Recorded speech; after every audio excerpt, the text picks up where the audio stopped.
Por supuesto, de el cuentacuentos, lo tenemos aquí en nuestra mesa de trabajo, a quien vamos a agradecer nuevamente y le damos los buenos días. ¿Cómo anda? Bueno, acá estamos, otro personaje. Otro personaje. Otro personaje que acompaña la radio. Claro. Y yo estoy siempre muy agradecido por el lugar que ustedes me brindan y por el lugar que brindan los oyentes a este espacio todos los sábados a las 10 de la mañana. A las 10 de la mañana estamos. Hoy nos pasamos un poquito, 3 minutos nada más, pero bueno, estamos ahí. ¿Qué nos traes en el día de hoy? Bueno, hoy les traigo un cuento que me pertenece, se llama El Regreso. Y me gusta, es un cuento que habla un poco sobre la historia de nuestro país, sobre aquello que se sabe y al mismo tiempo no se sabe, porque la información se ha perdido con el tiempo, es confusa, y es todo aquello que habla sobre nuestros pueblos originarios, sobre la conquista del desierto, sobre esa historia que es una historia oscura. Claro. Pero al mismo tiempo también es una historia en la cual sobre sus bases... Una historia viva también. Una historia viva. En esa base de la historia se construyó nuestra nación, ¿no? A base de sangre y mucha muerte, pero de nuestra Argentina tiene mucho de ese ADN y de esa historia. Sin duda, venimos desde 1400 y pico ahí con esa historia, ¿no? Exacto, sí. Bueno, adelante, te escuchamos. Bien. Bueno, como decimos siempre, para toda la audiencia, toc toc, el cuento llegó. Ustedes escuchan y este cuento se los voy a contar yo. Por aquellos tiempos, en esa pampa desértica, que en realidad tenía más vida de lo que parecía, venían caminando una tropilla de caballos con sus jinetes, unos indios, unos aborígenes, los hijos de esta tierra, venían siguiendo un rastro. Uno de ellos se había bajado del caballo, mirando las huellas, porque ellos son muy inteligentes y conocen muy bien los rastros, pueden olerlos, pueden percibirlos y notar en ellos cualquier anomalía que en el pasto o en la tierra puede marcar el camino o el camino que fue anteriormente a aquello que venían siguiendo.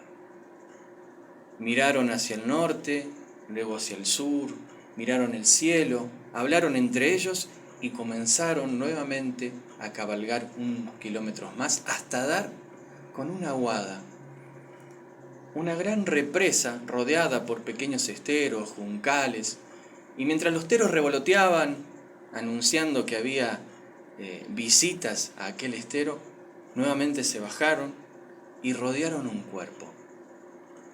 Un soldado de la milicia, que ellos venían siguiendo porque se habían escapado de la toldería. Nada más que habían encontrado un cuerpo, faltaba uno más. Nuevamente, los indios hablaron entre ellos, miraron la tierra, siguieron otra vez las huellas, pero no encontraron nada.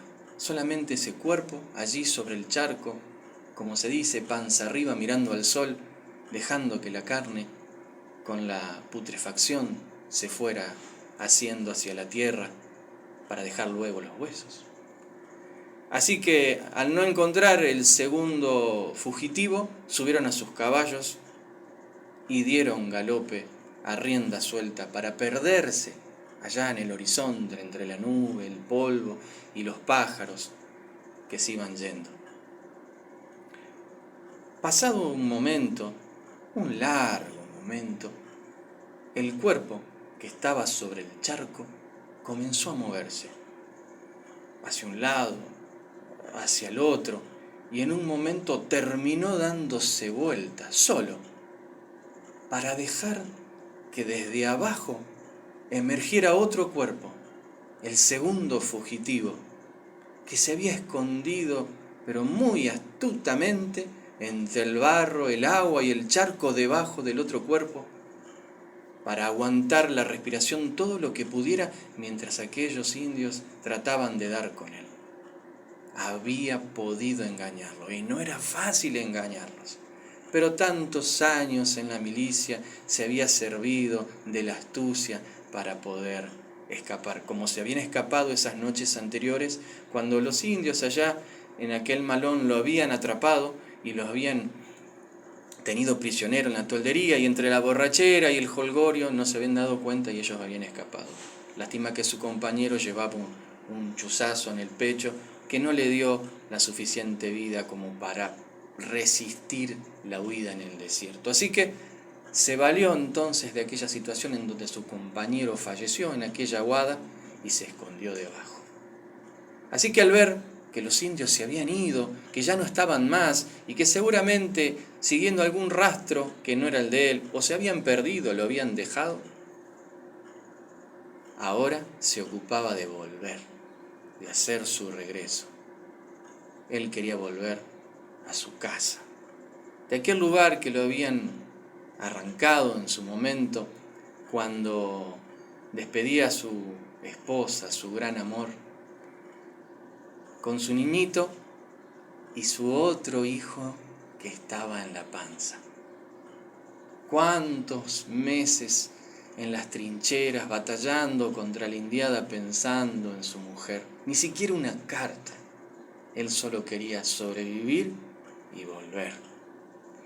Y esta era la oportunidad, porque en un momento cuando la indiada lo atrapó pensó que iba a morir desgollado, pero la vida le dio otra oportunidad y pudo escapar, y ahora la iba a aprovechar. Y caminó días y noches, bajo el sol, bajo las estrellas, siempre guiándose por una constelación que su padre le había enseñado, y buscando siempre ese camino recordaba que en algún momento se iba a topar con su casa.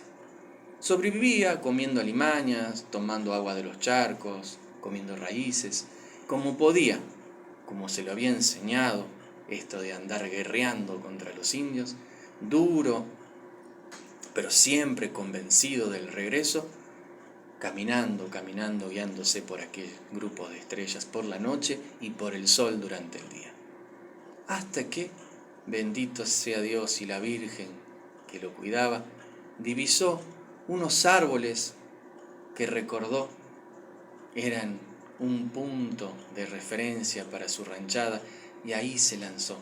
Pero para cuando llegó ya la tarde había caído y la noche era oscura y fría. Pero divisó su rancho. Había una luz. Había vuelto. Él le había enseñado a su mujer a defenderse sola y pensaba cuántas penurias habrá pasado, pero le había enseñado a sobrevivir con su hijo, y seguramente para estas alturas ya un hijo nacido que en brazos debía andar sosteniendo mientras hacías la comida o salía a cazar, porque le había enseñado a disparar y disparaba muy bien.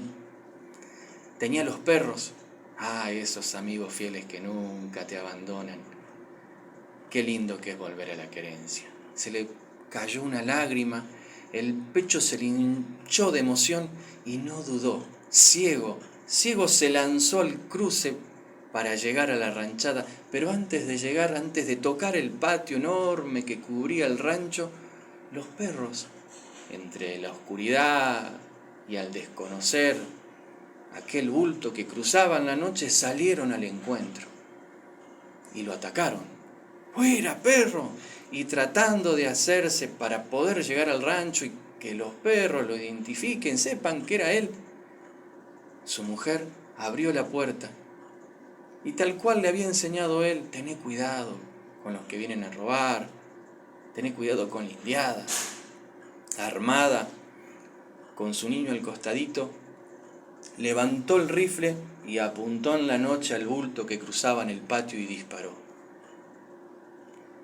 El bulto cayó vacío y sin vida. Y los perros que salían para un lado y para el otro, asustados por el disparo. Buscó la luz que acercó en el farol y fue caminando, cruzando el patio hasta que llegó, y alumbrando entre los harapos y lo poco que quedaba de ese cuerpo maltratado por el desierto, entre la barba y el pelo despeinado, reconoció a su marido que había regresado, y ella, en el susto, en el desconocer de la noche, había matado. Allá en la casa, el gurucito escondido debajo de la cama, y sobre la cuna un niño un niño que hacía poco había nacido y recién en esa mismísima noche se convertía en huérfano. Y colorín colorado, esta historia triste se ha terminado. Bien, como para prestar atención, ¿no? Qué lindo. Bueno, esas vivencias son un poco la realidad también que se vivía en el norte, especialmente de nuestro país. Ya tendremos en alguna oportunidad algún relato sobre los bandidos rurales, que está buenísimo también. Te comprometo a que en algún momento traigas... Buscamos un poco de historia. Buscando un poco de historia. Sí, seguro. Cuando agarrás la ruta 34, claro, que somos de aquellos lugares, sabés que hay una serie de lugares que hacen a casas o a estancias que tienen una historia con bandidos rurales y demás. Sí. Está bueno poder traer algo de eso, ya que estamos ahí a días nada más de ayer que fue el Día de la Tradición, la verdad que estaría bueno poder traer algún cuento de esos. Maravilloso, como siempre, maravilloso, bueno, como siempre. Me alegro mucho. El cuento, vamos a cerrar este cuento precisamente con Lamento Correntino, a propósito de allá del norte, de Grupo Ibotí. Exactamente. Cerramos esto. Te agradezco y te espero el próximo sábado. Que así sea, y muchas gracias como siempre por estar ahí, vos en el micrófono y la gente del otro lado escuchando. Muchas gracias.